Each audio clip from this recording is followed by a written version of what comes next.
Kita mulai ya. Assalamualaikum warahmatullahi. Selamat pagi. Selamat Salam pagi. sejahtera. Salam sejahtera untuk kita semua ya. Yang saya hormati teman-teman peserta diskusi, pemateri, dan teman-teman pendiri RPI Parenting School. Pertama-tama mari kita panjatkan puji dan syukur kehadirat Allah Subhanahu wa taala atas segala nikmat dan karunia-Nya. Juga tidak lupa kita sampaikan salawat dan salam kepada junjungan Nabi besar Muhammad SAW. Pada hari ini, Ahad 17 Mei 2020, kita akan melaksanakan diskusi yang mengulas tentang bagaimana menumbuhkan rasa tanggung jawab kepada anak. Sebelum diskusi kita mulai, perkenalkan saya Laras Wulan sebagai moderator kita hari ini. Dan sekolah parenting school dari RPI. Di mana RPI Parenting School adalah wadah untuk diskusi dan belajar para orang tua, calon orang tua yang dibentuk oleh Rumah Produktif Indonesia. Untuk saat ini ada 2 program yang dijalankan, yaitu Madrasah Keluarga dan Madrasah Pernikahan. Yang mau gabung itu nggak harus punya anak dulu, atau yang udah menikah dulu. Jadi yang single boleh gabung, yang baru mau married juga udah boleh gabung. Kita belajar sama-sama ya di sini. Webinar hari ini adalah kegiatan perdana dari RPI Parenting School. Semoga menjadi pemantik untuk kegiatan kita selanjutnya ya. Bagi peserta diskusi yang belum gabung, boleh untuk kontak Mbak Ayu, nomornya tertera di pamflet. Nanti biar dimasukin ke dalam grup WA. Setelah itu saya lanjut memperkenalkan pemateri kita hari ini. Ada Mbak Dian Triana selaku praktisi pendidikan.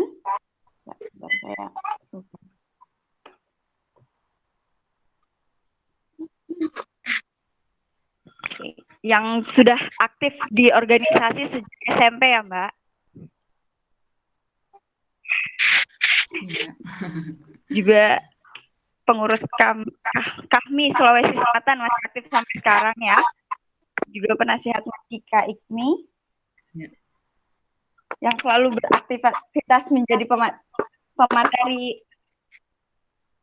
Pernah jadi pemateri di acara OASE dan Tapari TV, Net TV Sulawesi Selatan ya, memberikan training motivasi siswa dan universitas, trainer soft skills juga, dan ibu rumah tangga yang bahagia, senang sekali. Untuk profil lainnya boleh ditampilkan sepertinya Mbak Ayu.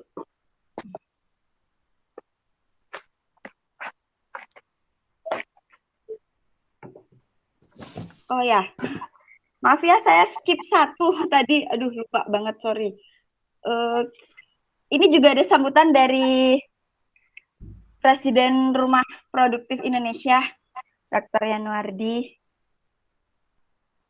Masih online? Pak? Atau Mas, kita enaknya panggil apa? Masih ada. Mas, maaf ya, saya skip. Boleh? Ingin menyampaikan sambutannya kepada teman-teman yang lain? Oh ya, saya dulu ya berarti ya? Iya. Baik, terima kasih Mbak Laras Wulan. Yang saya hormati Mbak Dian Triana, Mbak Direktur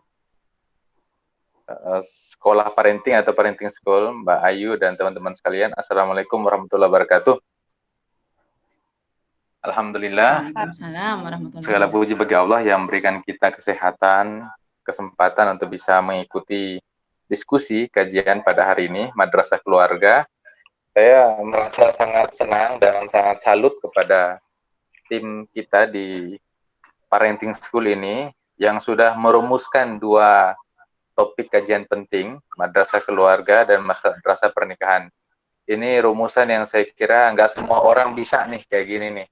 Hanya orang-orang terpilih, hanya orang-orang tertentu yang bisa merumuskan ini. Kenapa Parenting School ini perlu? Pertama, karena kehidupan ini tidak bisa dilepaskan dari parenting. atau terkait dengan keluarga, pengasuhan. Semua cerita orang hebat di muka bumi ini tidak pernah lepas dari keluarganya.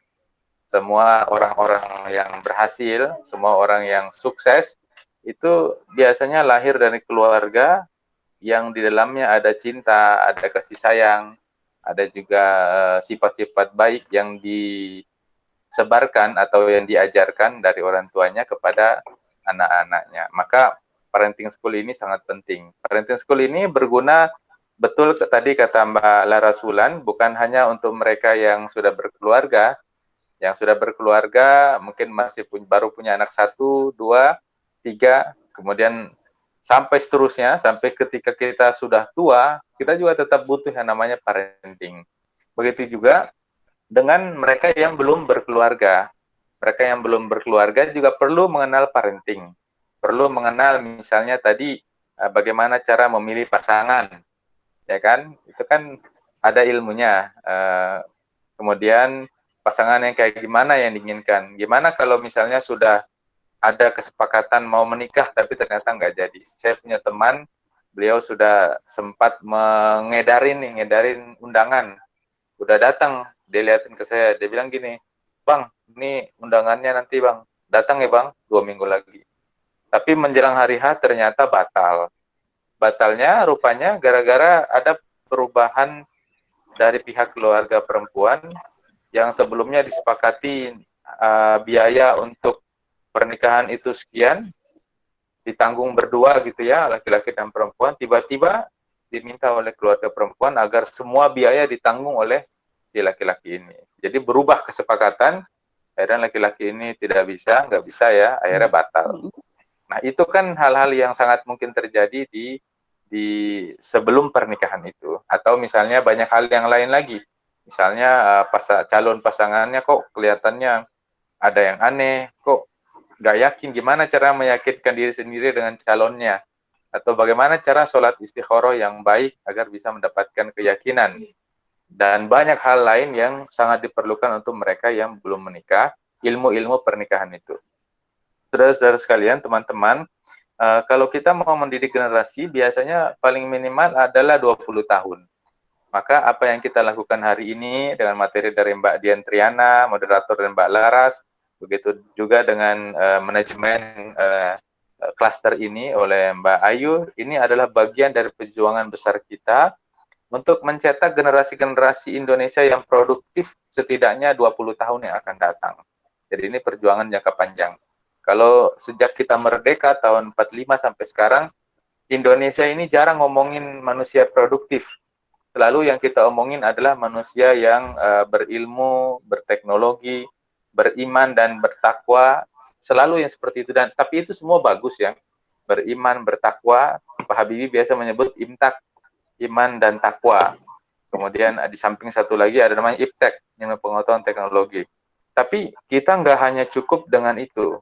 Kita harus meningkatkan iman dan takwa itu, atau dengan teknologi itu harus kita tingkatkan pada tingkatan manusia produktif. Jadi dengan keimanan dan ketakwaan, dia bisa produktif di bidangnya. Dengan keimanan dan ketakwaan, dia bisa meningkatkan teknologi di bidangnya. Saat ini yang paling banyak berkembang teknologinya adalah Cina. Karena mereka sudah mengalami bonus demografi beberapa puluh tahun yang lalu, 30 tahun yang lalu, dan sekarang mereka banyak sekali orang-orang top, orang-orang yang produktif di bidangnya. Nah, kita Indonesia diprediksi 2030 ini mengalami lonjakan manusia-manusia produktif, mudah-mudahan kita termasuk di dalamnya, dan harus kita persiapkan dari sekarang. Nah, kehadiran Rumah Produktif Indonesia ini adalah bagian dari perjuangan kita bersama untuk melanjutkan perjuangan para tokoh bangsa, memerdekakan Indonesia, kemudian membawa Indonesia sampai ke reformasi. Dan sekarang tugas kita lah yang muda-muda ini untuk membawa bangsa ini menjadi bangsa yang produktif. Maka dengan begitu akan berpengaruh nanti pada diri mereka. Dengan produktif itu bisa berpengaruh pada ketahanan finansial mereka. Dengan begitu akan berpengaruh pada keluarga mereka, pada masyarakat mereka, pada nama baik keluarga besar mereka, dan pada bangsa Indonesia ini. Secara umum, kalau manusia produktif sudah banyak di negeri ini, maka insya Allah itu juga akan menjadi rahmatan lil alamin bagi seluruh bangsa lain di luar sana. Nah, kira-kira itu yang kita harapkan dari adanya Rumah Produktif Indonesia, termasuk salah satunya dengan klaster parenting school. Sedikit lagi yang ingin saya sampaikan, saat ini kita punya 10 klaster yang sudah eksis dengan kegiatan yang bervariasi. Yang pertama ada klaster riset dan kepenulisan. Mereka yang suka riset, suka menulis, gabung di situ. Diharapkan mereka riset dan menulis dan nanti bisa berdampak pada mereka. Misalnya menulis di koran, mereka kemudian dapat honor, maka itu akan ada dampak buat mereka. Atau mereka menulis untuk menulis buku misalnya, ada honor dari buku berdampak bagi mereka. Yang pertama, yang kedua ada namanya klaster bisnis. Di situ mereka mengkaji tentang bisnis, misalnya mereka yang suka jualan, ya kan. Saat ini terutama kan kita banyak lihat mereka yang jualan online. Jualan online ini penting banget zaman sekarang. Nah, di klaster bisnis ini kita berharap teman-teman bisa semakin produktif dan makin berdampak dia, makin mendapatkan keuntungan tidak hanya finansial tapi juga pengetahuan tentang bisnis, gimana bisnis yang baik. Kemudian yang ketiga ada namanya klaster media kreatif. Klaster media kreatif ini mengajak teman-teman atau mendidik teman-teman untuk bisa lebih kreatif. Misalnya dengan manfaatkan gadget nih, misalnya dengan menjadi YouTuber. Menjadi YouTuber itu kan penting itu. Kalau misalnya sudah banyak ininya, videonya, banyak viewernya, maka lambat laun dia bisa dimonetisasi, maka bisa mendapatkan keuntungan. Itu sekolah bisnis. Kemudian ada juga namanya sekolah kebangsaan dan hubungan internasional. Ini sudah ada 2 kali diskusi. Mereka yang suka fenomena kebangsaan politik bisa gabung di situ, termasuk juga terkait diplomasi di luar negeri. Kemudian parenting school yang sekarang kita sedang ikuti. Ada lagi yang namanya RPI Islamic Center. Islamic Center ini insya Allah akan mengadakan kegiatan minggu-minggu depan. Ini terkait dengan mereka yang suka berceramah misalnya, atau membaca Al-Quran, atau apapun lah itu yang terkait dengan Islam, itu bisa masuk di situ. Kemudian ada juga RPI English School. English School ini media untuk mereka yang mau belajar bahasa Inggris. Sudah banyak programnya, diskusi harian, dan insya Allah nanti siang ini di Google Meet juga akan ada diskusi mereka yang sangat luar biasa. Dan diharapkan bagi teman-teman yang agak kosong, mungkin bisa ikut pada diskusi nanti siang. Ada juga yang kita buka namanya RPI Chinese School. Chinese School ini paling baru. Kenapa kita perlu Chinese School? Karena China itu sekarang sedang berkembang dan kita harus ngerti bahasanya. Kita jangan, orang-orang RPI tidak boleh terjebak pada sifat suka dan nggak suka terhadap sesuatu. Tentu saja secara politik Cina juga punya banyak perbedaan dengan kita, tapi ilmu tentang bangsa mereka, produktivitas mereka, inovasi mereka, karakter kuat mereka itu kita perlu pelajari. Maka RPI Chinese School ini akan nanti banyak berdiskusi tentang bagaimana itu bahasa Cina, bahasa Mandarin, kemudian kita pelajari dan kita pelajari budayanya. Nah, sekarang sudah ada direkturnya adalah seorang pengajar bahasa Mandarin di Kota Makassar. Kemudian ada juga RPI Arabic School. Ini diketuai oleh Ustazah Muta'adibah Asri. Beliau ada lulusan dari Lembaga Ilmu Pengetahuan Islam dan Arab di Jakarta, bergerak RC, yang juga pengajar di beberapa tempat. Anggotanya baru dan akan dikembangkan. Dan satu lagi, bagi mereka-mereka terutama ibu-ibu nih yang suka Korea, suka drakor, kita pengen nggak sekedar suka doang, tapi mereka bisa meningkatkan kecintaan nontonnya itu, karena kan nggak bisa dihilangin sekarang ini kan nonton. Orang rata-rata kan pada suka nonton. Jadi yang suka nonton, kalau bisa nontonnya itu bergabung dalam satu klaster, satu grup WhatsApp, mereka bisa obrolin dah tuh. Misalnya tema ini apa sih yang bisa kita ambil buat diri kita? Apa yang bisa kita ambil dari film itu. Jadi Korean School itu termasuk mempelajari nanti bahasa Korea. Insya Allah nanti kita akan sambungkan dengan kawan saya juga yang menjadi ketua prodi Korea di UI, yang nanti insya Allah mudah-mudahan beliau akan bisa menjadi salah satu pembicara di Korean School dan beberapa yang lain gitu. Nah, teman-teman sekalian, 10 klaster ini lahir dalam waktu sekitar 2 bulan. 2 bulan RPI hadir, dan ini hadir di tengah pandemi. Jadi kita ini hadir, kita menjadi saksi sejarah lahirnya, aktifnya RPI di masa pandemi. Dan insya Allah akan tercatat oleh sejarah bahwa telah lahir, telah aktif berdiskusi orang-orang Indonesia dalam Rumah Produktif Indonesia. Saudara-saudara sekalian, pada tahun 1912, Kiai Haji Ahmad Dahlan itu mendirikan Muhammadiyah. Dan 1 abad setelah itu Muhammadiyah sudah banyak melahirkan panti asuhan, universitas, dan orang-orang top di situ, 1 abad. Kemudian tahun 1926, Kiai Haji Hashim Asy'ari mendirikan Nahdlatul Ulama. Hampir 1 abad setelah itu banyak sekali manfaat yang diperoleh, ada panti asuhan, rumah sakit, universitas, begitu juga dengan salah seorang kader mereka menjadi presiden. Kita harapkan tahun 2020 RPI berdiri di Indonesia ini paling tidak dalam waktu 5, 10, 15 tahun atau 20 atau paling lama misalnya di 100 tahun yang akan datang dia bisa melahirkan manusia-manusia Indonesia yang kreatif, yang produktif. Dengan begitu maka dia akan bisa memberikan pengaruh yang banyak bagi bangsa ini dan bagi umat manusia.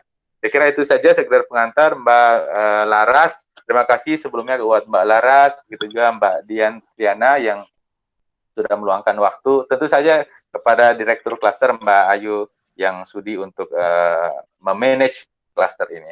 Saya kira itu saja. Billahi taufiq wal hidayah. Wassalamualaikum warahmatullahi wabarakatuh. Baik, terima kasih. Waalaikumsalam. Terima kasih Mas Yanwardi. Kalau gitu saya persilahkan waktu dan tempat untuk Mbak Dian Triana untuk menjelaskan atau memaparkan materi kita hari ini tentang bagaimana sih menumbuhkan rasa tanggung jawab pada anak. Untuk rules-nya, ya sebentar ya. Untuk rules-nya saya bacakan dulu. Semua mikrofon minta tolong untuk dimatikan. Kemudian untuk pertanyaan boleh diketik via chat ya. Nanti saya akan membacakan dan saya akan pilih untuk bisa dijawab oleh Mbak Dian. Kemudian setelah sudah dijawab oleh pemateri, nanti kita akan memberikan waktu singkat untuk menanggapi kembali jawaban dari pemateri, boleh via chat atau boleh juga via video. Begitu saya persilakan Mbak Dian, silakan. Terima kasih Mbak Laras. Mungkin sebelumnya Mbak Ayu bisa minta tolong ditampilkan slide-nya.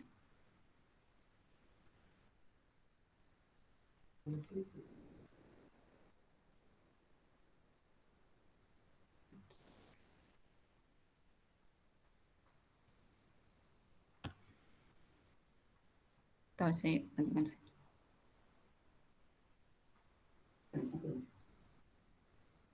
Ya, bagaimana? Sudah kelihatan slide-nya?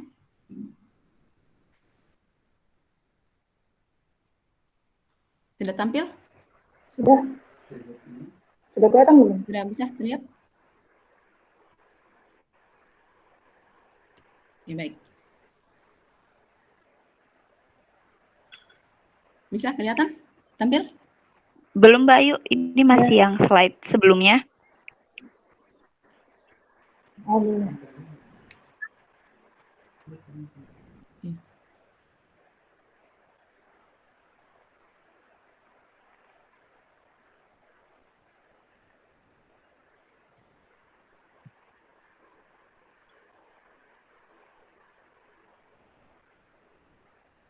Bisa minta tolong Mbak Ayu? Sudah kelihatan belum? Ini belum nyampe ya? Belum nyampe.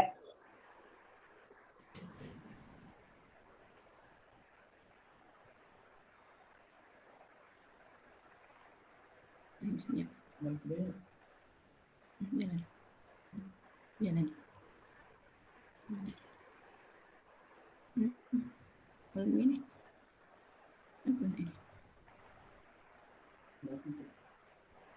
Kali ini kelihatan? Udah kelihatan, udah masuk.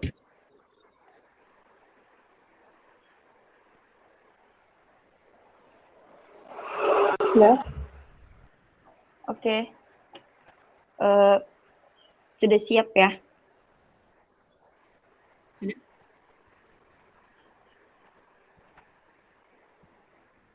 Ya, baik. Bismillahirrahmanirrahim. Assalamualaikum warahmatullahi wabarakatuh. Alhamdulillahirabbil alamin wassalatu wassalamu ala asyrafil anbiya'i wal mursalin wa ala alihi wa ashabihi ajma'in. Amma ba'd. Sebelumnya saya mengucapkan terima kasih kepada Parenting School Rumah Produktif Indonesia yang telah memberikan kesempatan kepada saya untuk berbagi ya pada sesi ini. Jadi kalau saya bisa memberikan materi pada hari ini itu bukan karena saya lebih ahli dalam bidang ini, tetapi hanya sekedar berbagi apa yang sudah menjadi pengalaman dan apa yang telah saya dapatkan selama melakukan pengasuhan kepada anak-anak. Dan saya ucapkan selamat juga kepada Rumah Produktif Indonesia atas berhasilnya berdiri ya sebagai salah satu wadah orang-orang produktif yang insya Allah akan menjadi aset besar bagi bangsa Indonesia. Dan kebetulan Pak Yanwardi Syukur ini sebenarnya beberapa organisasi itu kami sama, cuma belum pernah berinteraksi langsung ya di ICMI, kemudian di Forum Dosen Indonesia, ya. Tapi ini kita bisa berbagi dan sebenarnya beliau lebih ahli ya untuk hal ini. Gitu. Baik, kali ini kita akan membahas tentang bagaimana menanamkan rasa tanggung jawab pada anak. Ya. Materi ini sebenarnya merupakan materi yang kalau kita membahas tentang parenting, ya itu sebaiknya dihadiri oleh tidak hanya para ibu atau para bunda, tetapi juga para ayah. Nah, karena kenapa dalam pengasuhan peran keduanya ini sangat penting. Antara ayah dan bunda itu harus memiliki visi yang sama, memiliki misi yang sama. Jangan sampai bunda sudah menerapkan atau menetapkan satu visi atau satu misi, tetapi hal itu akhirnya roboh lagi ya karena tidak ada kesepahaman dalam menjalankan visi dan misi tersebut. Nah, tapi tidak apa-apa, sebagai awal kita memulai ini dengan niat insya Allah selanjutnya akan lebih banyak lagi yang bisa join dalam berbagai aktivitas parenting school ini. Nah, parenting sendiri itu merupakan sebuah seni. Mengapa dia menjadi sebuah seni? Karena parenting itu dalam parenting atau pengasuhan itu ada dua hal yang bertemu. Di satu sisi peran orang tua sebagai pengasuh, penyuplai kasih sayang kepada Ananda, tapi di sisi lain orang tua juga harus menjadi manajer yang memiliki aturan-aturan yang ketat. Nah, sehingga kemudian mereka harus bisa sinkron, kapan memberikan cinta dan kasih sayang dan kapan harus menerapkan aturan yang ketat. Nah, ini yang harus kita pahami. Begitu pula dalam menanamkan rasa tanggung jawab pada anak. Nah, dalam materi ini kita akan dulu. Berikutnya kita akan melihat ada beberapa materi yang akan kita dapatkan di diskusi kita kali ini. Yang pertama, apa itu yang dimaksud dengan tanggung jawab? Kemudian, kapan tanggung jawab itu harus dikenalkan kepada anak?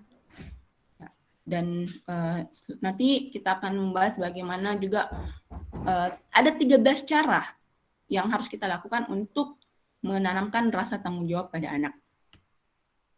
Ya, Mbak Ayu, bisa dialihkan slide-nya?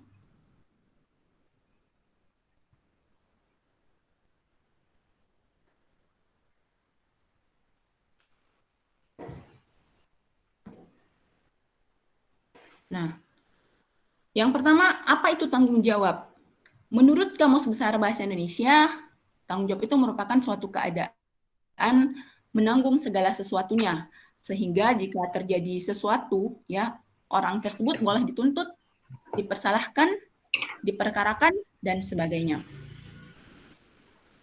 Kemudian kita harus bisa membedakan bahwa anak itu ada yang karakternya penurut, ada yang karakternya bertanggung jawab. Nah, kita harus bisa membedakan kedua hal ini. Nah, yang mana anak yang penurut? Nah, anak penurut itu adalah anak yang melakukan pekerjaannya itu selalu patuh. Patuh dalam hal artian dia melakukan semua kegiatan itu berdasarkan arahan dan keinginan orang tua tanpa menunjukkan otoritasnya. Jadi mengalir begitu saja. Diminta ini dikerjakan, diminta itu dikerjakan. Nah, itu untuk anak yang penurut. Tetapi sebenarnya ada hal yang dia tidak pahami, belum sampai ke tahap paham tentang apa itu tanggung jawab. Nah, sedangkan anak yang bertanggung jawab itu dia sudah melakukan hal-hal atau aktivitas, tugas-tugas karena dia sudah sadar bahwa ia merasa perlu untuk melakukannya. Jadi ini ada perbedaan, yang satunya belum memahami, hanya sekedar melaksanakan aktivitas atau rutinitas seperti apa yang diinstruksikan, sedangkan yang satu sudah mau menjalankannya karena merasa perlu melakukannya. Bahkan lebih lanjut, anak yang bertanggung jawab itu sudah memiliki cara tersendiri untuk melakukan hal atau pekerjaan yang dia inginkan. Nah, kapan anak dikenalkan dengan tanggung jawab? Seperti yang Pak Yanwardi tadi sampaikan, bahwa hendaknya kita mendidik anak kita itu 20 tahun sebelum anak kita lahir. Nah, ini berarti sebelum kita menikah pun, kita sudah harus menjaga diri kita, sudah harus melatih diri kita untuk menjadi orang yang bertanggung jawab. Karena tidak akan mungkin kita akan mengajarkan tanggung jawab kepada orang lain tanpa kita bisa menunjukkan bahwa diri kita adalah orang yang bertanggung jawab. Nah, jadi anak itu sebaiknya sedini mungkin sudah dikenalkan dengan tanggung jawab. Nah, terlebih lagi jika anak kita sudah mulai mengenal instruksi-instruksi yang sederhana. Ya. Berikutnya ada 13 cara yang sudah saya rangkum dari berbagai sumber yang bisa kita lakukan untuk menanamkan rasa tanggung jawab pada anak. Yang pertama, secara konsisten orang tua itu menjadi contoh atau teladan bagi anak. Nah, mengapa demikian? Menurut Fernand A. McNesson tahun 2001 dalam bukunya Quantum Teaching, beliau mengatakan bahwa kita belajar 10% dari yang kita baca, 20% dari apa yang kita dengar, 30% dari apa yang kita lihat, 60% dari apa yang kita lihat dan kita dengarkan, kemudian 70% dari apa yang kita katakan, dan 90% dari apa yang kita katakan dan kita lakukan. Nah, ini berarti jika anak hanya sekedar diminta atau disuruh melakukan sesuatu, diminta untuk bertanggung jawab, tanpa melihat contoh orang yang melakukan di sekitarnya, apalagi orang yang memberikan instruksi untuk bertanggung jawab, tentunya hanya sedikit saja yang bisa dia serap, hanya sekitar 20% saja. Berbeda ketika ia mendengarkan kemudian melihat secara langsung hal tersebut dilakukan. Apalagi nanti pada saat dia sudah mampu untuk melakukan dan mengatakan apa yang seharusnya ya yang menjadi tanggung jawab. Nah, kemudian itu tadi cara pertama, jadi orang tua harus menjadi role model di dalam keluarga. Berikutnya, Anda harus memutuskan sejauh mana keterlibatan Anda dalam membuat anak itu menjadi anak yang bertanggung jawab. Apa yang diperlukan? Ya, hendaknya kita memberikan informasi, bimbingan, juga dukungan sesuai dengan kebutuhan anak. Nah, orang tua di sini dapat berperan sebagai tiga. Boleh dipilih salah satunya. Nah, kita lihat dari kondisi anak.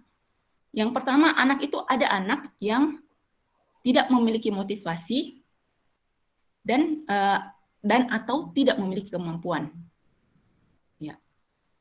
Kemudian yang kedua, ada anak yang memiliki motivasi dan kemampuan, tapi tidak keduanya. Jadi yang pertama tadi, anak tidak memiliki motivasi dan kemampuan, ya tidak memiliki sama sekali. Kemudian yang kedua, anak memiliki motivasi dan kemampuan, tapi hanya salah satunya, hanya motivasi saja atau hanya kemampuan saja. Dan yang ketiga, ada anak yang memiliki keduanya. Dia memiliki motivasi dan memiliki kemampuan. Untuk anak kategori pertama, jika anak tidak memiliki motivasi dan kemampuan untuk bertanggung jawab melakukan sesuatu, maka di sini hendaknya orang tua berperan sebagai guru, ya, yang memberikan.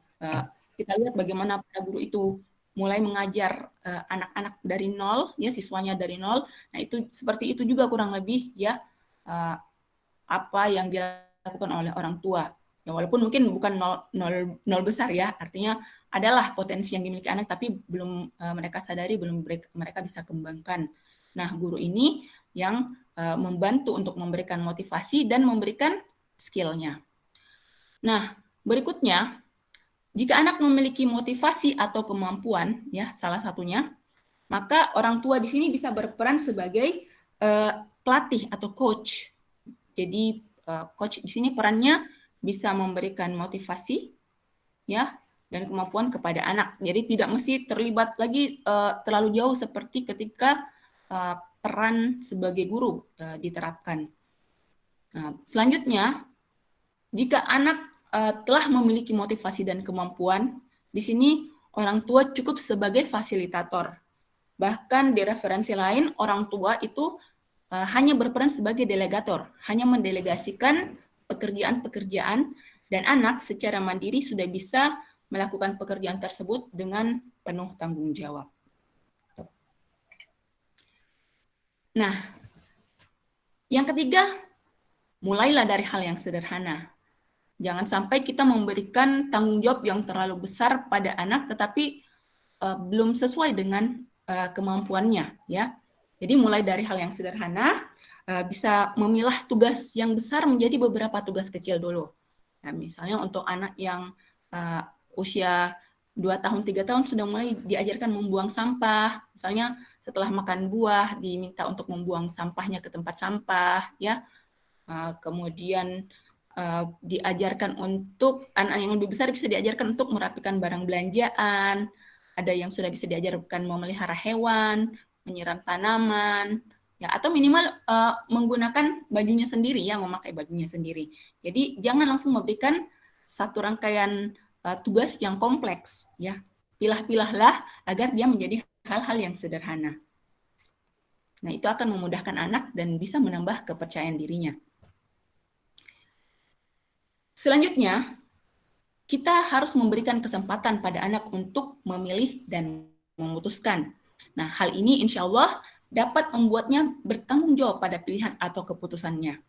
Nah, anak yang ketika dia bisa memutuskan untuk misalnya ya dalam hal makanan saja, mau makan buah yang mana, mau makan buah kedondong, ya, atau buah anggur. Nah, kalau dia akan memilih kedondong, maka dia akan siap dengan konsekuensi memakan buah ini.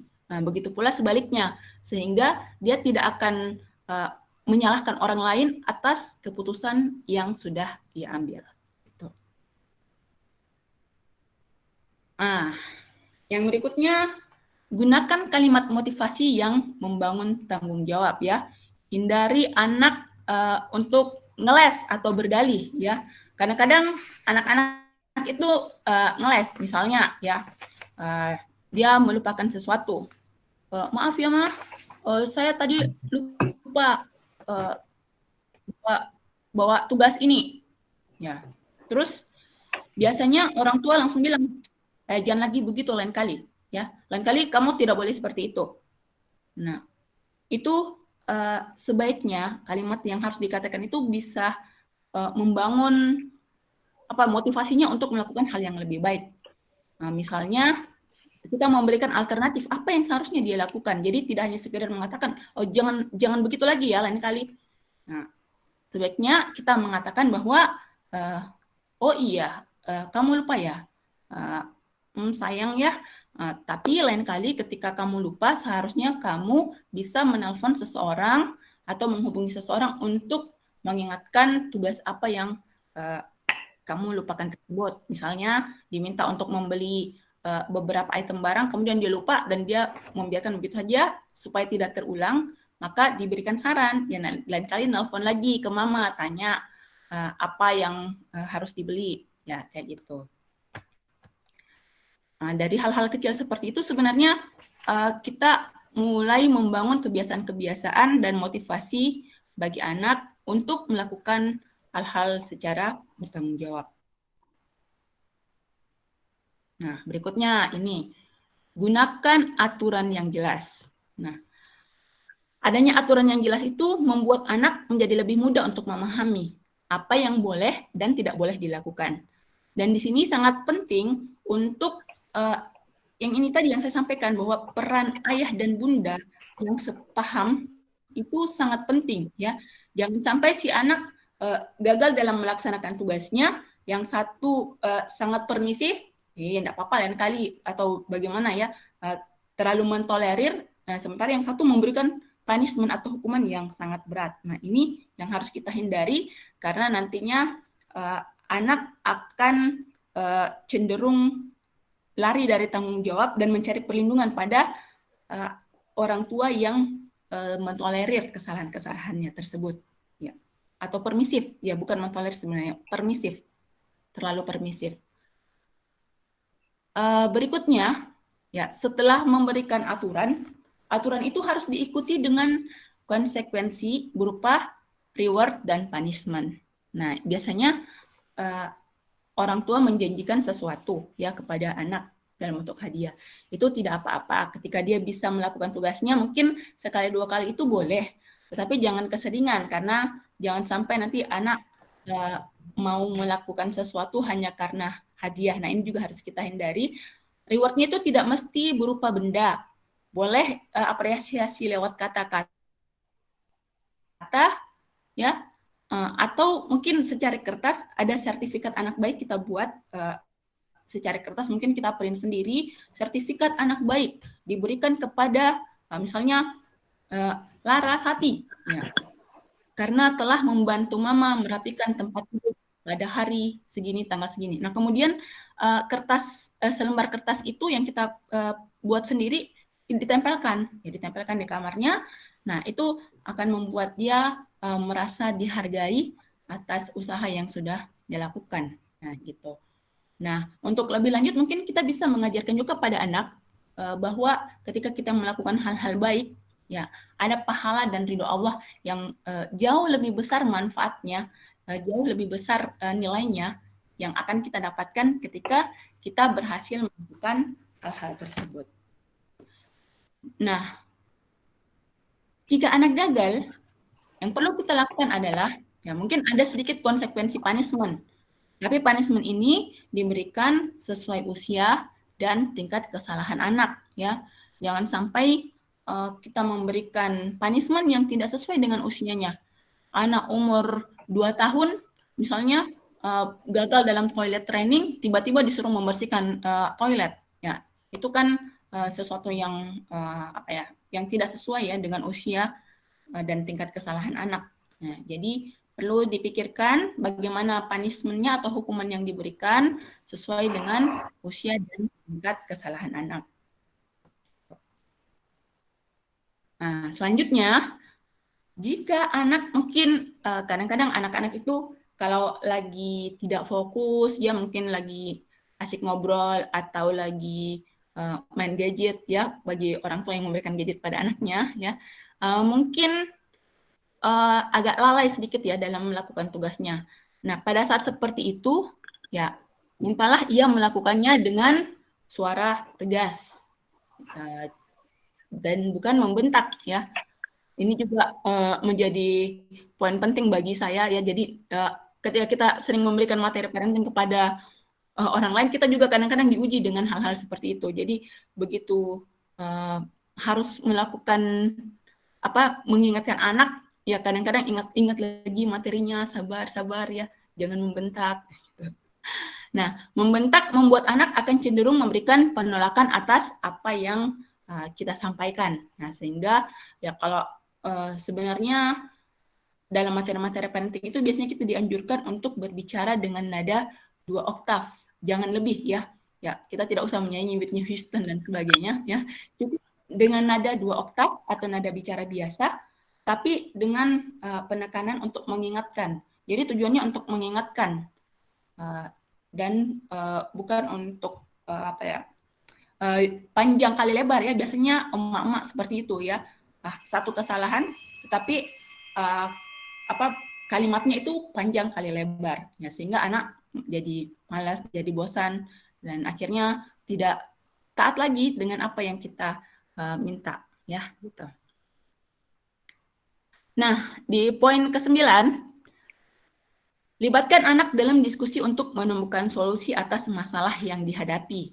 Ya, kadang ketika mungkin habis bermain dengan temannya, ya atau dengan saudaranya, ada sedikit pertengkaran, cobalah untuk mengajaknya diskusi dan memintanya kira-kira mencari solusi. Bagaimana kira-kira kalau hal ini terjadi?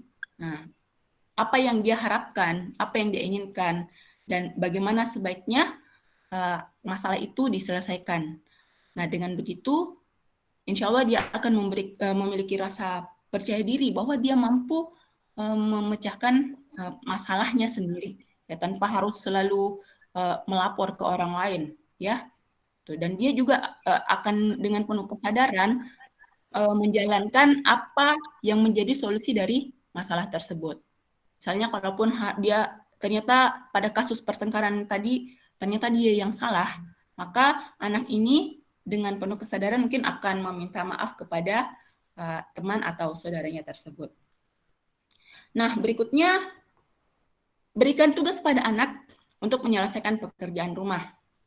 Nah, kadang nih ya, kebiasaan ini para bunda itu tidak ingin rumahnya berantakan. Ya. Sehingga anak itu tidak diberikan kesempatan untuk membantu merapikan rumah, ya walaupun merapikan sini dalam tanda kutip. Mungkin standar mereka itu kan belum sama dengan standarnya kita. Maka ketika memiliki anak, ya pesan saya agar kita tidak stres, ya apalagi di masa pandemi seperti ini, ya di mana anak-anak itu harus sekolah dari rumah, ya lebih banyak kumpul di rumah sehingga ya agar tidak stres. Standar kebersihan kita mungkin kita turunkan sedikit lah, ya. Kalau yang dulunya standar hotel bintang 5, ya cukuplah bintang 2, bintang 3, ya gitu. Nah, sehingga anak-anak ini, kita sendiri tidak merasa stres dengan kondisi yang ada. Anak-anak diberikan tanggung jawab untuk menyelesaikan pekerjaan rumah, walaupun mungkin hasilnya belum begitu sempurna. Misalnya, ketika dia sudah bisa untuk mencuci sendiri peralatannya, diminta untuk mencuci sendiri, walaupun nantinya mungkin kita harus mencuci kembali, ya. Tetapi usahakan jangan sampai anak itu melihat kita mencuci kembali bekas peralatan makan yang sudah dia cuci. Ini akan sangat melukai hati dan perasaannya, gitu. Nah, kemudian, hal ini mengajarkan anak untuk gemar membantu, ya, dengan dia merasa bisa melakukan pekerjaan rumah, dia akan menjadi gemar membantu walaupun belum sempurna. Kemudian anak juga akan belajar untuk bekerja sama dengan orang lain dalam ya misalnya tadi dalam menyelesaikan tugas-tugas rumah. Anak juga akan belajar bagaimana mengelola waktu, ya. Misalnya sejak pagi bangun tidur, apa yang harus dia lakukan? Pagi-pagi setelah sarapan, rumah kan berantakan. Nah, sebelum nonton, sebelum belajar, dia harus merapikan apa yang harus dilakukan, merapikan kamarnya dulu atau apa dulu. Nah, di sini dia akan belajar untuk mengelola waktu. Lalu dia juga akan disiplin karena dia akan tahu, ya, konsekuensinya. Kalau misalnya dia tidak lakukan, akan ada konsekuensi dari hal tersebut. Misalnya, ya, kalau di rumah kami itu setiap anak itu sudah punya tugas masing-masing, ya, sehingga kalau dia tidak mengerjakan tugas tersebut, walaupun dia tidur dan mungkin bangun besok paginya, tugas tersebut akan tetap ada. Tugas itu tidak dikerjakan oleh orang lain. Ini untuk memberikan pelajaran bagaimana dia harus berdisiplin mengerjakan apa yang sudah menjadi tugas dan tanggung jawabnya. Nah, yakin kan, ya, bahwa mereka menyadari pekerjaan tersebut dihargai dan sangat membantu penyelesaian tugas atau fungsi-fungsi dalam keluarga. Dan ingat, sesuaikan hal tersebut dengan minat dan kemampuan anak, ya. Nah, bagi anak yang suka main air, ya bolehlah dikasih pekerjaan cuci piring. Bagi anak yang yang tidak suka basah-basah, ya kasih pekerjaan menyapu, merapikan tempat tidur, dan seterusnya. Nah, jangan lupa, ya, poin ke-11, siapkan sarananya. Sarana ini penting untuk menunjang latihannya dalam menerapkan tanggung jawab. Siapkan sarana atau fasilitas pendukung.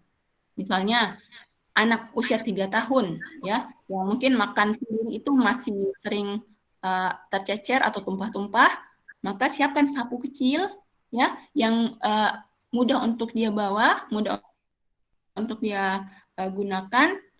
Begitu juga dengan sekopnya, kan ada ya, murah mungkin ya harganya, bisa kita dapatkan di sekitar kita.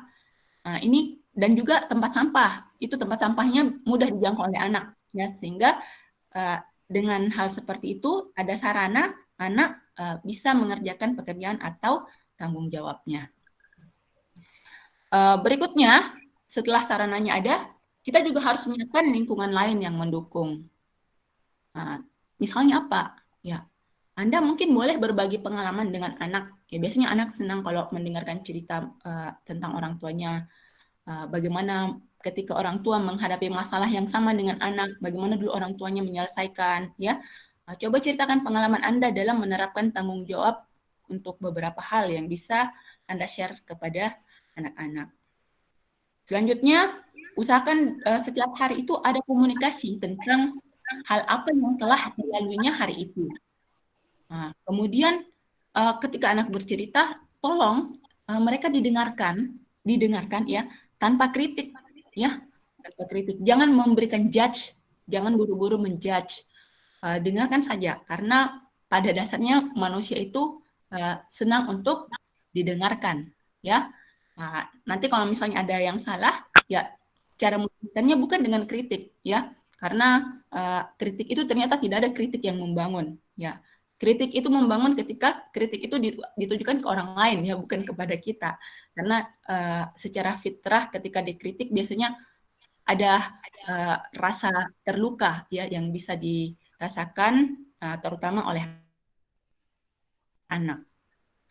Jadi mungkin boleh dipikirkan bagaimana cara memberikan informasi atau saran kepada anak tanpa harus melukai perasaannya.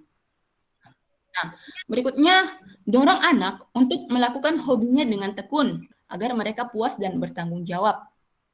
Jadi anak boleh supaya dia bertanggung jawab, mungkin boleh dipilihkan ya apa yang menjadi hobinya. Kemudian misalnya anak hobi untuk memanah, ya bolehlah dia diikutkan klub memanah misalnya.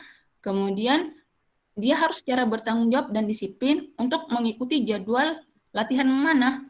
Ya, jangan dibiarkan anak itu tidak disiplin dalam mengikuti latihan. Ya, itu bagian dari tanggung jawabnya. Apalagi kalau banyak konsekuensi yang akan ditimbulkan ketika dia tidak mengikuti latihan tersebut. Misalnya tidak bisa mengikuti kejuaraan, ataukah mungkin terjadi pemborosan biaya dan waktu. Ya, jadi itu perlu diingatkan kepada anak kita dan berikan dia kesempatan untuk melakukan hobinya. Dan berikutnya, ingat pula membantu anak untuk mengelola waktu dengan membuatkan jadwal aktivitas dan pekerjaan. Ya. Dan yang terakhir, satu poin penting dalam membangun rasa tanggung jawab pada anak itu adalah bangun harga diri yang tinggi pada anak. Mengapa? Ternyata anak yang memiliki harga diri yang tinggi itu lebih baik dalam menunggu hasil ketekunan atau kerja mereka.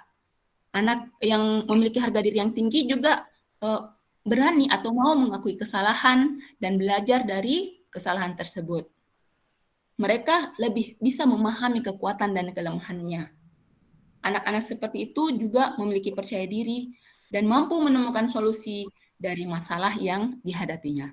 Jadi ketika harga diri anak itu terbangun dengan tinggi, insya Allah dia akan bisa melakukan tanggung jawabnya dengan lebih baik dibanding anak yang tidak terbangun harga dirinya dengan baik.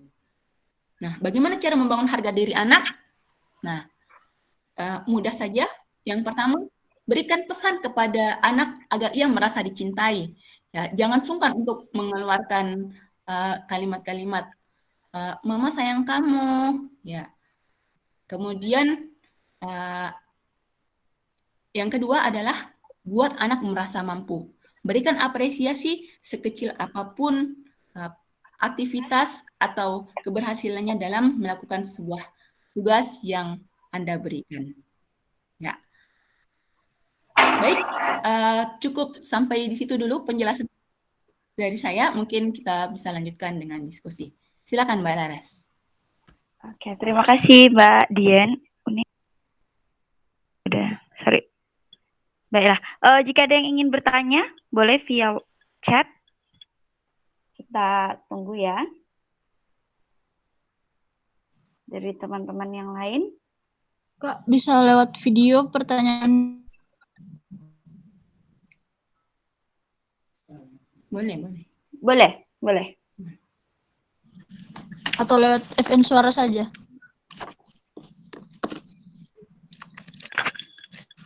Halo? Boleh Mbak Andi lah, biar bisa silakan. Boleh lewat video, silahkan. Assalamualaikum warahmatullahi wabarakatuh. Waalaikumsalam warahmatullahi Atas wabarakatuh. kesempatan yang diberikan kepada saya, saya ingin bertanya Kak, bagaimana jika tanggung jawab orang tua itu tidak terpenuhi, misalnya tidak ada anak, apalagi pandemi. Terkadang kebanyakan orang tua itu sibuk dengan itu urusan online-nya, apalagi sibuk dengan aktivitas di luar yang dibawa ke rumah. Apalagi jika tugasnya selesai, orang tua itu kadang melanjutkannya lagi dengan bermain Android atau sosial medianya. Sehingga anak yang masih di bawah umur, yang masih membutuhkan perhatian, belum bisa mengurus dirinya, merasa terlantarkan atau tidak diperhatikan oleh orang tua. Bagaimana itu solusinya? Kalau ada kejadian yang begitu. Ya, baik. Mau ditampung dulu atau dijawab langsung? Ada yang kita boleh kasih jeda sebentar ya, Mbak Andi. Kita tunggu ada yang mau bertanya lagi. Iya, Kak.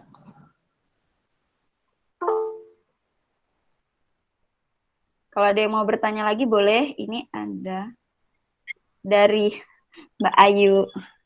Sejauh mana efektivitas reward dan punishment jika dilakukan sampai anak mau menerapkan tanggung jawab, bukan karena menghindari hukuman atau mengharapkan hadiah?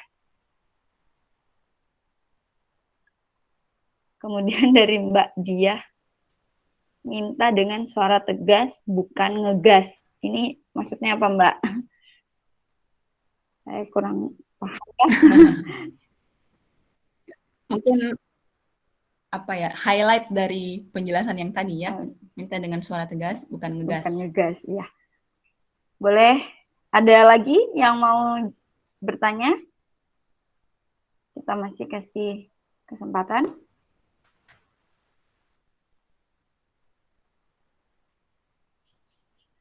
Oke, kalau sudah tidak ada, boleh dijawab, Mbak Dian. Ya, baik ya. Ini sharing ya dari pengalaman pengasuhan juga. Bagaimana jika orang tua sibuk online sehingga bahkan sampai pekerjaan dari kantor itu dibawa pulang ke rumah dan anak di bawah umur itu yang belum mampu melakukan banyak hal itu merasa terlantar. Ya, baik. Ya, disinilah pentingnya parenting school sebenarnya ya, karena menjadi orang tua itu sebelum era kita ini itu tidak ada sekolahnya. Kita lebih banyak belajar secara otodidak ya untuk mengasuh anak dengan baik. Ya, alhamdulillah di era kita ini para milenial itu sudah banyak pemateri parenting dan parenting school yang bisa membuat kita paham dengan bagaimana pola pengasuhan yang baik.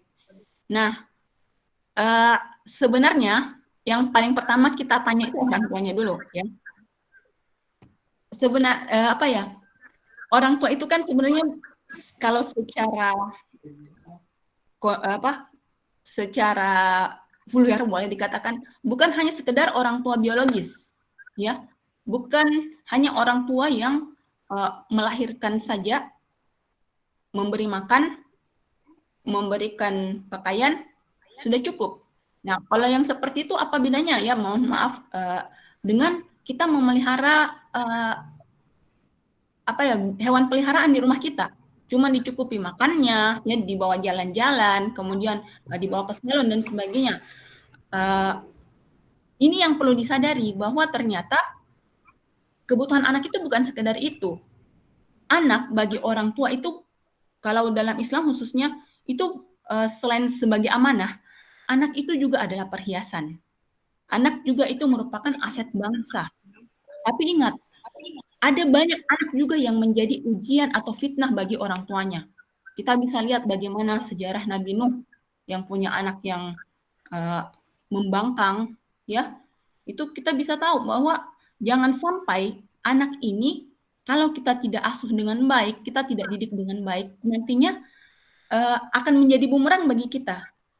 Ingat, kehidupan kita itu bukan hanya kehidupan di dunia ini semata, tetapi kehidupan kita itu juga nanti akan sampai ke yaumul hisab, di mana di sana sudah tidak ada istilah ayah dan anak, ibu dan anak, tetapi setiap orang akan menuntut hak yang tidak dia perolehnya dari orang lain. Nah, mungkin sebagian orang belum sampai ke situ pemikirannya, tapi ini harus kita sadari, dan sebagai orang tua, ya biasanya dalihnya seperti ini ya, trip words-nya. Dia ngelesnya, ya saya kan kerja untuk anak-anak juga, buat mereka makan, buat beli baju, buat sekolah. Tapi sebenarnya kebutuhan anak tidak seperti itu, bukan hanya sekedar itu. Jauh lebih besar peran lain yang dibutuhkan. Suplai kasih sayangnya, ya, suplai ilmunya, terutama ilmu-ilmu yang akan membangun soft skill si anak. Ya, kita saja, misalnya kayak zaman sekarang ya, pandemi ini tidak pernah diprediksi sebelumnya. Tetapi ya alhamdulillah mungkin sebagian kita ini telah siap dengan ketabahan ya, dengan skill ketabahan sehingga mampu untuk menghadapi pandemi ini dengan perasaan yang baik. Tapi saya sudah mendapatkan beberapa chat, telepon dari sanak saudara, teman-teman yang mengatakan bahwa dirinya menghadapi stres, sudah stres tingkat tinggi dalam menghadapi pandemi ini. Nah, ini yang perlu kita sadari bahwa ketabahan ini tidak terbangun begitu saja. Ini dimulai sejak bagaimana pengasuhan anak itu mulai dari dalam kandungan atau bahkan mungkin sebelum anak sebelum terjadinya pembuahan itu sudah perasaan ini akan terbawa sehingga anak yang dilahirkan itu nantinya akan membawa seperti apa perasaan kita pada saat tersebut ya gitu. Maka untuk orang tua yang masih sibuk online ketika sampai di rumah ya mungkin kita boleh ingatkan dunia ini. Tapi anak kita itu akan meminta hak dan tanggung jawab kita itu di akhirat, sampai di akhirat nanti. Dan jangan sampai anak ini menjadi fitnah atau bumerang bagi kita. Dan itu bisa saja bukan terjadi di dunia, di akhirat, tapi di dunia juga sudah bisa seperti itu. Berapa banyak anak yang menjadi anak yang durhaka, tapi durhakanya ini sebenarnya bukan hanya kesalahan dari anak sendiri, tetapi kesalahan dari pengasuhan yang dilakukan oleh orang tua ya. Nauzubillah min dzalik. Jadi untuk mungkin kalau yang para ibu sampai di rumah bolehlah ada waktu yang free ya, kita kasih kesepakatan, buat kesepakatan kecil pada anak bahwa kalau untuk anak yang sudah lebih paham ya, di jam ini sampai ini ya kita free, tidak ada gadget ya, tidak ada gadget, tidak ada televisi, sehingga kita bisa berinteraksi dengan baik. Biasanya kalau kita pulang malam, ya kebetulan sebagai working mom juga, kadang-kadang saya juga harus membawa tugas sampai ke rumah, dan mau tidak mau saya harus melakukannya itu di jam-jam di mana anak-anak sudah tidur. Ya, jadi itu konsekuensinya, sehingga misalnya dari pagi anak-anak itu sudah sekolah, mereka full day school sampai jam 4, setelah itu saya jemput, sampai di rumah, kita melakukan aktivitas itu tidak lama lagi. Dari jam 4 sampai ke maghrib itu sudah tidak terasa. Mereka paling mandi sore, setelah itu bersih-bersih, makan malam, setelah itu tidur. Paling lama jam 8 mereka sudah tidur. Sehingga waktu untuk bersama anak itu kurang lebih sekitar 4 jam saja. Nah, ini harus kita efektifkan. Cobalah 4 jam ini dari 24 jam itu kita simpan gadgetnya. atau kalaupun misalnya harus pegang gadget, ya minta izin pada anak, ya minta izinnya itu enggak, ya sampaikanlah alasan, enggak usah minta izin juga dan secara vulgar ya, bahwa "Nak, mau minta izin," tidak. Sampaikan saja bahwa ini ada telepon penting, sampaikan, ya mungkin yang dengan bahasa yang bisa dipahami anak, seberapa pentingnya telepon itu sehingga, anak, bisa memahami apa yang menjadi aktivitas kita, gitu. Ya, jadi anak tetap harus menjadi prioritas. Gitu Mbak siapa, Mbak Andi Fadliah ya? Ya. Iya, benar. Mbak Andi. Iya. Pertanyaan Mbak Andi sebentar ya, nanti kita ada sesi ininya, Respon balik. ada respon balik. Ini saya lanjut ke pertanyaan selanjutnya dulu dari Mbak Ayu. Sejauh mana efektivitas reward dan punishment? Silakan Mbak Dian. Ya, terima kasih. Kalau dalam ilmu manajemen, efektivitas reward dan punishment ini ya, kalau penelitiannya kepada karyawan ya, mewakili orang-orang ya, sampelnya adalah karyawan, untuk melihat efektivitas reward dan punishment ini itu sebenarnya cukup efektif ya, cukup efektif. Kalau kita mau melihat dari sisi lain ya, reward itu artinya begini, tidak semua orang termotivasi dengan reward. Nah, itu juga dan begitu juga dengan punishment, tidak semua orang termotivasi dengan punishment. Ada orang yang hanya termotivasi jika diberikan reward, dan ada orang yang hanya termotivasi jika diberikan punishment. Itu teori X dan teori Y ya di dalam ilmu manajemen.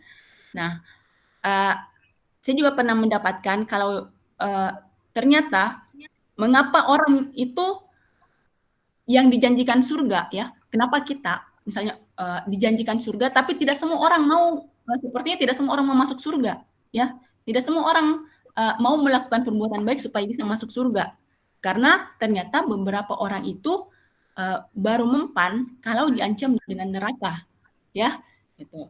Nah, itu ternyata karena ada driver dari dalam ya, ada motivasi. Orang yang termotivasi secara internal itu biasanya lebih mudah melakukan sesuatu jika diberikan ancaman atau hukuman.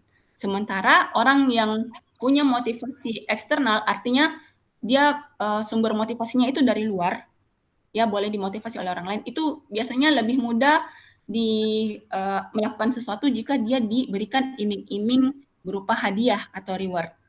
Ya, jadi orang yang sumber motivasinya eksternal, mudah dimotivasi oleh orang lain, itu biasanya lebih senang dengan hadiah, dan yang lainnya lagi, yang sumber motivasinya dari dalam dirinya sendiri, ya biasanya ada orang yang kekeh ya, yang walaupun kita sampaikan apa ke dia, kalau prinsipnya sudah seperti itu, sudah tidak bisa diganggu, nah biasanya mereka itu sumber motivasinya, mereka lebih mempan atau lebih efektif jika diberikan iming-iming atau diberikan ancaman ya, gitu. Sehingga pemberian reward dan punishment ini juga harus sesuai dengan karakter dari setiap anak.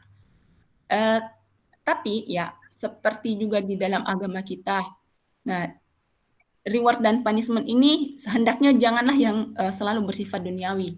Boleh yang tidak bersifat bolehlah kita mengajarkan anak ya, bahkan harus kita ajarkan anak. Apa yang kita lakukan ini semuanya seharusnya tujuannya karena Allah ya.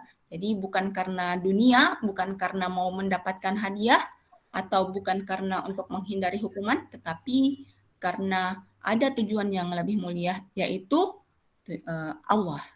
Ya, seperti itu. Gitu Mbak Ayu? Oke. Terima kasih Mbak Dian. Ini masih ada pertanyaan lagi. Mau kita lanjutkan? Ya, silakan. Oke. Ini dari Mbak Arianti. Ya. Agak keluar dari topik, tapi ini menarik. Salam Kak, ya. Tips untuk mengenali kemampuan anak. Nah, gitu. Karena kan kemampuan anak ini ya agak sedikit berperan ya berperan dalam kita menumbuhkan rasa tanggung jawab ini, berperan gitu ya Mbak ya. Coba minta tolong. Ya. Oke. Baik, tadi siapa Mbak Arianti? Ya, Mbak Arianti, Iya, Mbak Ari. untuk mengetahui kemampuan anak, ya, dulu kami juga melakukan trial and trial, ya, jadi bukan trial and error. Trialnya itu ya dengan cara yang pertama kita mengamati, ya, apa yang disukai oleh anak, ya. Tapi ternyata butuh ilmu, ya, ilmu yang lebih, ya. Kalau saat ini ilmu psikologi itu sudah sangat berkembang dengan baik, sehingga sudah banyak alat-alat tes yang ditemukan yang bisa mengenali kemampuan anak, ya. Ada banyak hal, ya. Ada tes untuk membedakan karakter anak dari sisi sanguinis, ya, koleris, apalagi flekmatis dan seterusnya. Ada juga alat tesnya Myers and Briggs. Kemudian ada juga intelligence, ya, multiple intelligence, ya, di situ ada banyak alat-alat tes yang bisa kita gunakan, kita bisa manfaatkan itu. Ada yang sudah bisa kita dapatkan free online, ya, tapi itu mungkin untuk anak-anak yang sudah usia-usia yang sudah bisa kita deteksi, ya, mungkin ya 3 tahun ke atas lah gitu. Kemudian ada alat tes lain. Itu kalau yang tadi itu yang paper test, ya, yang pakai kertas. Nah, sekarang juga berkembang alat tes yang pakai fingerprint, ya, yang mau melihat kepribadian kita melalui sidik jari, ya, pakai alat, ya, misalnya Steven, ya. Nah, itu kita bisa kenali juga karakter anak. Jadi setelah kita menggunakan alat-alat tes itu nanti akan kelihatan, ya, kemampuan anak itu seperti apa. Jadi kalau misalnya kita mau trial kan dalam Islam itu prinsipnya serahkanlah pada ahlinya, ya. Kadang kita mau mencoba, mungkin boleh. Sebenarnya begini, dalam prinsip pengasuhan, orang tua itu sebenarnya adalah orang yang paling memahami karakter anaknya, karena dia sendiri yang membentuknya sebenarnya, ya. Tapi mungkin kita butuh orang lain yang lebih ahli, ya, yang bisa menunjukkan kepada kita bagaimana kemampuan si anak. Nah, kalau misalnya kemampuannya nanti sudah ditahu, karakternya sudah bisa kita pilah-pilah, ya, termasuk juga saya bisa gunakan pada mahasiswa untuk mengenali mereka itu dari warna otak. Tapi kalau itu untuk anak yang sudah bisa baca tulis, ya, jadi dia bisa menjelaskan yang mana yang sering dia rasakan, ya, bagaimana dia ketika menghadapi suatu situasi. Nah, dari situ nanti bisa dibedakan warna otak dominannya yang mana, orange kah, biru, hijau, atau kuning. Nah, di situ nanti kita akan bisa lihat, oh, anak ini dia kelebihannya, potensinya itu di wirausaha. Yang ini potensinya karena dia analitis, bolehlah dia menjadi akuntan, ya, atau menjadi insinyur. Nah, kemudian ada yang misalnya kalau dari warna otak, dia warna biru. Wah, dia itu punya kemampuan komunikasi yang baik, ya, kemampuan berinteraksi dengan orang lain dengan baik, sehingga dia cocoknya bisa menjadi pendidik atau pengajar, motivator, ya, bahkan untuk membuka tempat penitipan bayi itu orang yang punya warna otak dominan biru itu bagus, ya, itu contohnya, ya. Jadi silakan, begitu banyak alat-alat tes di sekitar kita yang bisa kita gunakan untuk menguji kemampuan anak. Tuh. Ya, gitu Mbak Arianti.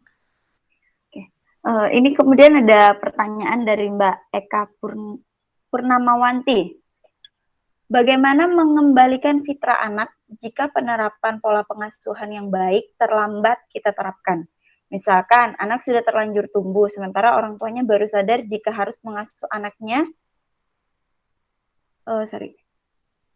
dengan pola pengasuhan yang baik, sementara mungkin si anak sudah tumbuh dengan karakter yang tidak sesuai dengan yang diharapkan. Bagaimana itu, Mbak? Ya, bagus sekali pertanyaannya Mbak Eka.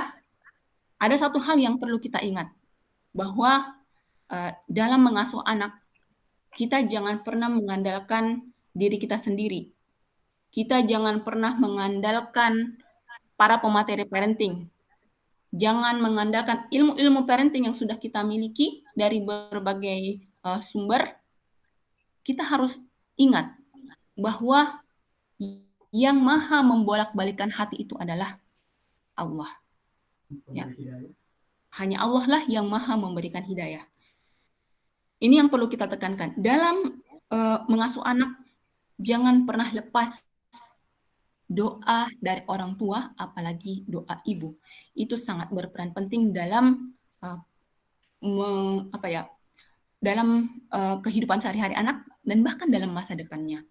Nah, ini saya sadari sendiri mengapa saya pengalaman pribadi ini sudah sering ya misalnya tampil untuk memberikan materi parenting, diajak untuk sharing diskusi. Tiba-tiba suatu hari saya harus berhadapan dengan anak yang masa peralihan dari SD ke SMP, dan pada saat itu dia dalam kondisi yang mungkin karena masa perubahan ini ya, pubertas ya, hormon-hormonnya berubah, dia berubah menjadi anak yang lebih keras dibanding biasanya. Nah, saya juga heran. Nah, kebetulan anak saya waktu itu boarding school ya, dia selama 1 pekan di asrama, di akhir pekan dia pulang ke rumah. Tapi saya heran juga mengapa setiap pulang ke rumah ini kayaknya bawaannya bukan bahagia ya, padahal pengennya jadi ibu rumah tangga yang bahagia, menjadi mama yang bahagia. Tetapi ternyata kenyataannya seperti itu. Hampir setiap pulang itu ada saja hal-hal yang kita tidak sepaham. Akhirnya saya teringat suatu saat juga ada anak dari saudara saya itu yang selalu sakit ya. Anaknya gantian sakit. Dia punya 5 orang anak secara bergantian sakit. Saya juga pada saat itu anak saya buku catatan di rumah sakitnya itu, buku konsultasi dokternya sudah hampir penuh. Saya juga heran kenapa seperti itu. Tiba-tiba salah seorang adik ipar saya mengingatkan begini. Kalau ada anak yang sakit atau ada anak yang bermasalah, ya, maka biasanya yang mendapat ujian itu sebenarnya orang tuanya. Maka sebaiknya orang tuanya harus bersegera untuk sholat taubat. Mohon ampun kepada Allah atas kesalahan-kesalahan, atas luka-luka pengasuhan yang telah dilakukannya di masa lalu. Atau mungkin saja bukan sekedar pengasuhan, mungkin kita sudah mencoba menerapkan semua ilmu parenting yang kita miliki, tetapi ada hal lain juga yang berpengaruh, yaitu harta yang kita berikan kepada anak. Nah, harta yang halal itu sangat berpengaruh untuk membentuk karakter anak yang positif, karakter anak yang baik.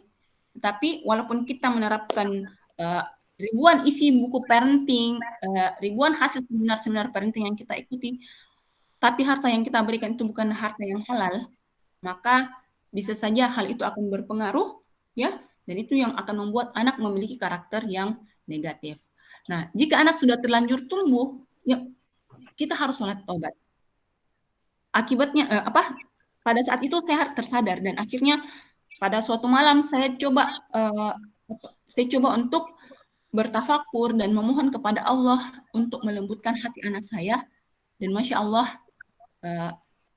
setelah itu saya melihat perubahan yang luar biasa. Allah mengabulkan doa kita, harapan kita para ibu itu adalah senjata kita dalam mendidik anak, ya, yang menjadi kelebihan para ibu yang bisa memberikan efek positif dalam pembentukan karakter anak jauh lebih besar dibandingkan ya kalau kita lihat pada Nabi kan orang tuanya juga tidak pernah ikut seminar parenting sebelumnya ya, tetapi doa-doa mereka kepada anaknya itu luar biasa ya. Jadi ini yang perlu kita garis bawah. Ya, jangan lupa untuk selalu mendoakan anak kita untuk kebaikan-kebaikannya.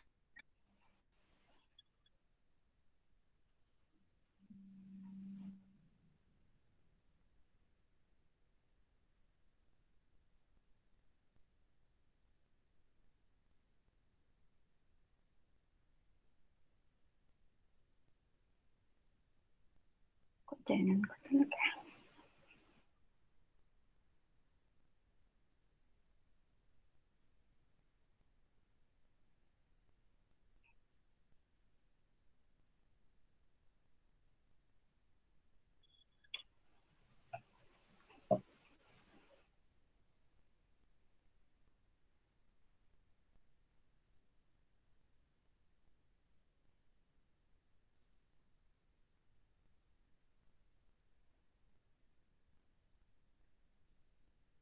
Halo? Ini kita masih Iya. terkoneksi ya? Saya kok ini. Oh, lagi gangguan sepertinya jaringannya tiba-tiba. Mbak Dian apa sudah join kembali?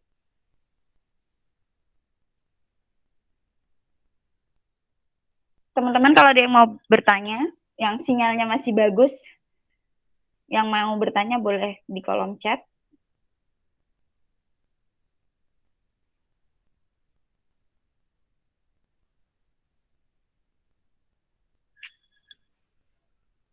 Kita sambil nunggu Mbak Dian join kembali ya.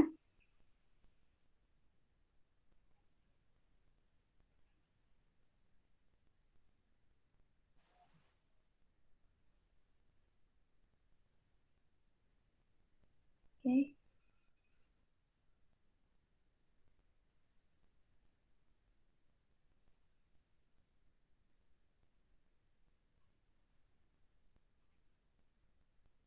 Ini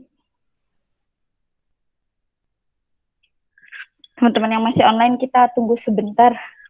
Mbak Diannya terputus koneksi.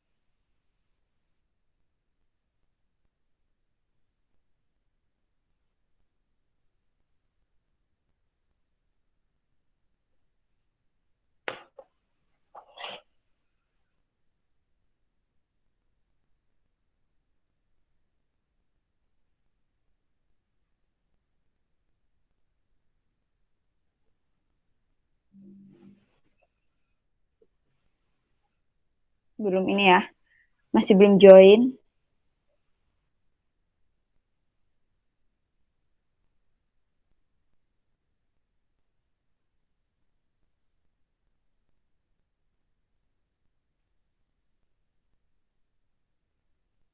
Oke.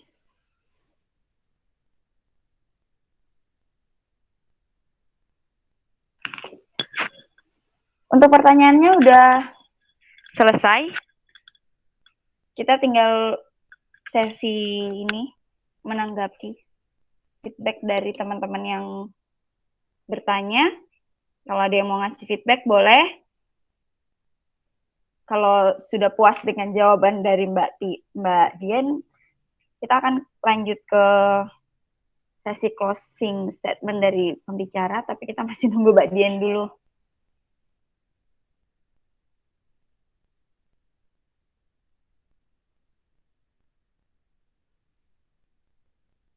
Kalau ada teman-teman yang mau join ya video boleh loh, biar suasananya kita lebih akrab.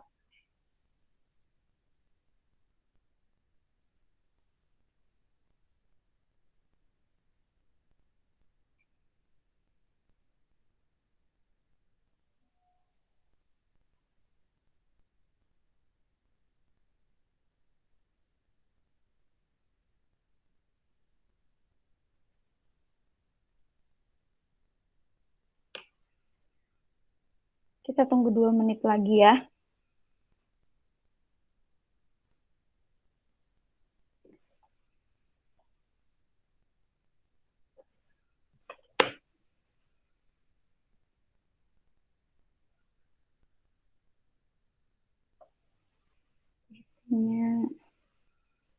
Sepertinya jaringannya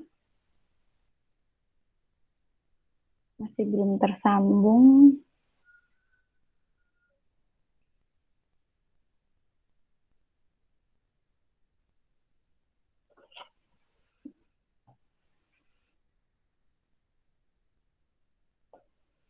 Menit. Ini maaf banget ya, saya agak-agak. Sambil nunggu mungkin bisa kita dengerin yang lain, Mbak. Iya. Mbak Laras, siapa tahu ada yang sharing.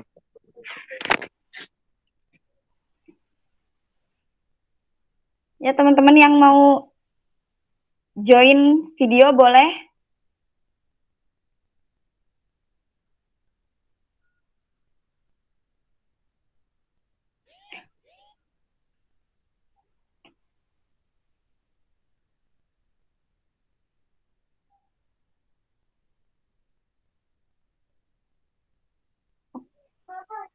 Kalau belum ada, saya sharing sedikit ya, Mbak Ulan ya. Ini ada pertanyaan masuk, mungkin bisa diwakilkan dari Alul. Anakku umur 2,5 tahun, Mbak. Gimana tips mendidik anak untuk mempunyai rasa tanggung jawab penuh pada umur demikian? Sertai contoh permainan mungkin bisa atau gimana? Terima kasih. Boleh bantu dijawab, Mas Cenardi? Ada istri saya, mungkin istri saya bisa bantu ngejawabnya. Ada di situ, silakan.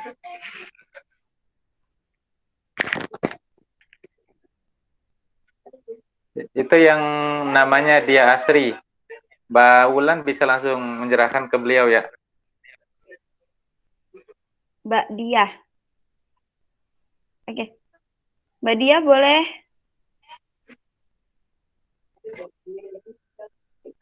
Siapa ya? Boleh minta tolong untuk bantu jawab pertanyaan dari Mbak Alul. Bagaimana tips mendidik anak untuk mempunyai rasa tanggung jawab penuh pada umur demikian? Pada umur 2,5 tahun itu. Sertai contoh permainan mungkin bisa. Oke, makasih Mbak Ulan. Saya bantu jawab ya. Pertanyaan dari Mbak Alul. Untuk anak umur 2 tahun, bagaimana menanamkan tanggung jawab? Mungkin bisa dengan mengajarkan seperti yang dijelaskan pemateri tadi,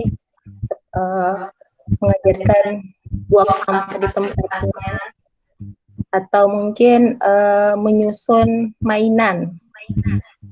Jadi ketika anak-anak setelah bermain, bagaimana mengajarkan ke anak itu untuk kembali menyusun mainannya. Tapi tentunya bukan dengan perintah ya, tapi kita sebagai orang tua baiknya mencontohkan. Mungkin anak itu tidak langsung bisa dalam 1-2 hari, tapi perlu untuk diulang terus-menerus. Makanya sebagai orang tua, kita juga perlu untuk sabar untuk mendapatkan hasil yang lebih baik. Mungkin seperti itu ya. Kalau terkait permainan, sebenarnya anak-anak itu permainan yang disukai sangat sederhana, tidak butuh duit yang banyak. Cukup kita saja yang bermain dengan mereka, mungkin bermain lompat-lompatan, atau ajak mencuci bareng sambil bermain air, mengenalkan bagaimana sifat air, mengajak anak-anak itu bercerita, atau banyak ya permainan lain, mengajak jemur pakaian misalnya, dan lain sebagainya. Oke, makasih. Kayaknya pematerinya udah join ya. Join lagi ya, Mbak Dian. Ya, mohon maaf.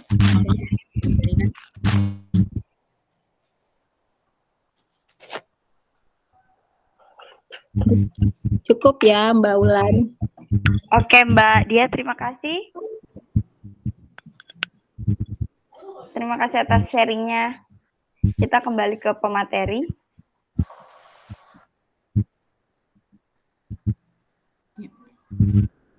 Mbak Dian, apa sudah siap? Ya, maaf, ini layarnya ini pengaruh ini ya tadi habis.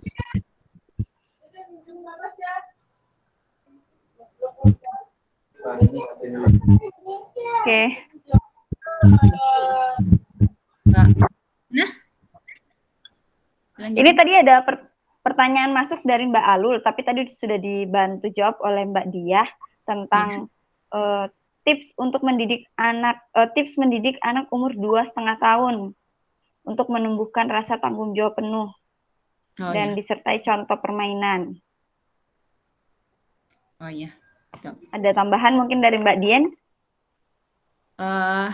Ya, untuk tips mendidik anak usia 2,5 tahun, jadi sebenarnya sebelum dia 2,5 tahun pun sudah bisa kita latih ya.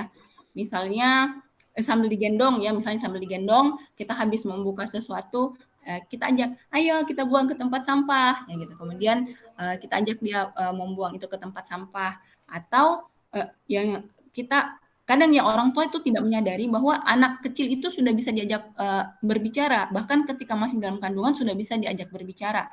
Nah, sehingga ketika dia sudah lahir, misalnya pada saat usia sudah bisa makan, kemudian usia mungkin makan MPASI begitu, kemudian ada yang berceceran, yaitu kita sama-sama, ayo kita ambil tisu, kita lap dulu, atau kita ambil lap, kita buang, ya itu kita dari hal-hal seperti itu, misalnya sejak sebelum usia 2,5 tahun sebenarnya sudah bisa terbangun ya, gitu. Nah, pada saat usia 2,5 tahun itu karena kemampuan motorik halusnya juga sudah semakin baik ya, maka banyak hal yang sudah bisa dia lakukan, termasuk kalau saya lihat kemarin di beberapa playgroup itu anak-anak sudah bisa menyapu, tapi tadi pakai sapu yang kecil ya, sapu yang kecil dengan sekop-sekopnya. Jadi mereka kalau misalnya habis makan menumpahkan sesuatu, gurunya sudah bilang begini, ayo nak, siapa yang punya ini, ayo bertanggung jawab dulu. Nah, jadi dia sudah tahu bahwa bertanggung jawab itu seperti apa. Ketika saya menumpahkan makanan, maka saya harus membersihkannya. Jadi anak itu secara otomatis begitu menumpahkan sesuatu, dia langsung mencari solusinya. Kalau air misalnya, segera ambil kain lap. Kalau misalnya kayak tadi remah-remah biskuit misalnya, ya ambil sapu kecil. Nah, jadi seperti itu. Kalau untuk permainan mungkin banyak sekali ya yang bisa, sekarang sudah banyak sekali jenis-jenis permainan untuk melatih tanggung jawabnya. Tapi kalau saya lebih senang permainan yang apa ya? Bukan permainan sih, langsung ke kegiatan sehari-harinya. Ya, jadi mengajarkannya sambil ngobrol tadi ya. Karena saya orangnya suka ngobrol. 20.000 kata per hari. Jadi lebih banyak mengajak anak langsung terlibat dalam pekerjaan sehari-hari. Ya, dampaknya juga alhamdulillah luar biasa. Begitu mereka sudah mulai besar-besar ya, mulai TK, SD ya, mereka sudah sangat banyak bisa membantu pekerjaan di rumah. Jadi sebagai ibu yang bekerja juga alhamdulillah saya merasa sangat terbantu. Boleh lihat banyak sekali di internet juga disajikan di buku-buku bagaimana teknik-teknik permainan yang bisa kita terapkan untuk anak usia 2,5 tahun untuk melatih tanggung jawabnya. Dan terutama tadi ya ketika habis makan atau ketika habis main ya, mengumpulkan permainan itu adalah hal yang paling harus diajarkan juga kepada anak, karena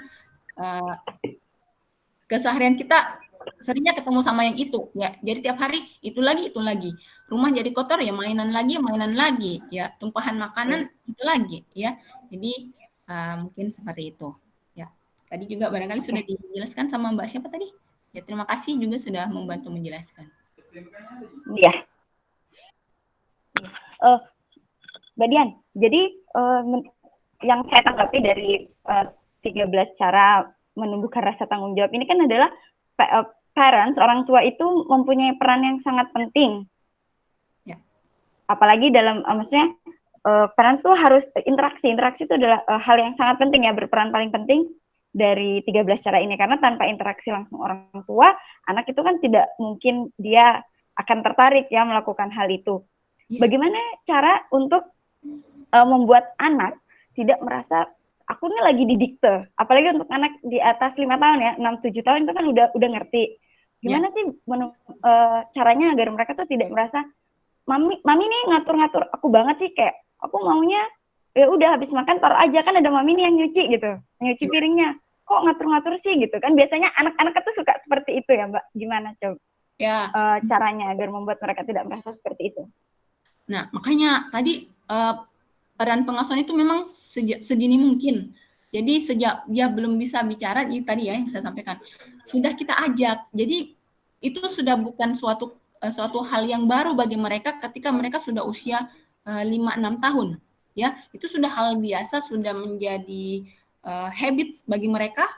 Jadi mereka sudah tidak merasa itu suatu keharusan, suatu hal yang baru yang diwajibkan kepada mereka. Tetapi sudah menjadi hal rutin ya. gitu. Seperti setiap hari kita harus mandi, ya itu kan kita sudah perkenalkan sejak dini, sehingga aktivitas itu tidak menjadi hal yang baru lagi ketika mereka usia 5-6 tahun. Nah, kalaupun nanti setelah usia 6 tahun, ya, saya jujur kepada anak, ya, kalau misalnya kayak dulu, misalnya ya, mohon maaf mungkin bagi yang lain ini masih ada yang menerapkan, tapi misalnya di keluarga kami, dulu kami itu sering merayakan ulang tahun, sehingga foto-foto anak pertama merayakan ulang tahun itu ada buktinya. Nah, adik-adiknya ini bertanya, "Mah, kenapa kakak dulu kok ulang tahunnya dirayakan, kami tidak?" Nah, disitulah perlunya juga kejujuran orang tua, tapi kejujuran yang maksudnya dengan penjelasan yang bisa dipahami oleh mereka, ya. Ya, mohon maaf ya, dulu mama masih kurang ilmu, mama belum tahu kalau waktu itu misalnya perayaan ulang tahun itu tidak dibolehkan misalnya untuk agama kita. Jadi kurang lebih seperti itulah. Harus ada kejujuran juga dari orang tua, ya, bahwa sebelumnya ternyata saya tidak tahu, dan ternyata sekarang saya sudah belajar, sehingga saya tahu bahwa ini adalah hal yang baik. Jadi nanti mereka juga akan seperti itu, mencoba memaafkan kesalahan-kesalahan mereka di masa lalu, ya. Jadi menjelaskan kepada mereka juga bahwa berbuat salah itu adalah hal yang manusiawi, ya. Tapi yang terbaik adalah bagaimana ketika kita sudah membuat kesalahan itu, kita berani dengan jujur mengakui dan mau melakukan perubahan. Ini juga hal yang penting dalam menumbuhkan rasa tanggung jawab kepada anak, ya. Jangan sampai yang tadi yang ada malah ngeles-ngelesan gitu. Baik. Gitu. Ini udah 1 jam lebih. Ya. Mungkin ada closing statement dari Mbak Dian? Ya, baik. Nah, kita sebagai orang tua itu diberikan amanah untuk mendidik anak-anak, ya. Dan kemuliaan ini merupakan kemuliaan yang sangat besar, nikmat yang sangat besar yang kita miliki. Tapi di sisi lain, hal ini juga bisa menjadi musibah bagi kita jika kita tidak bisa memegang amanah itu dengan baik. Ingat bahwa bagi kita semua ini adalah pemimpin, dan setiap pemimpin akan dimintai pertanggungjawabannya di hari akhir nanti.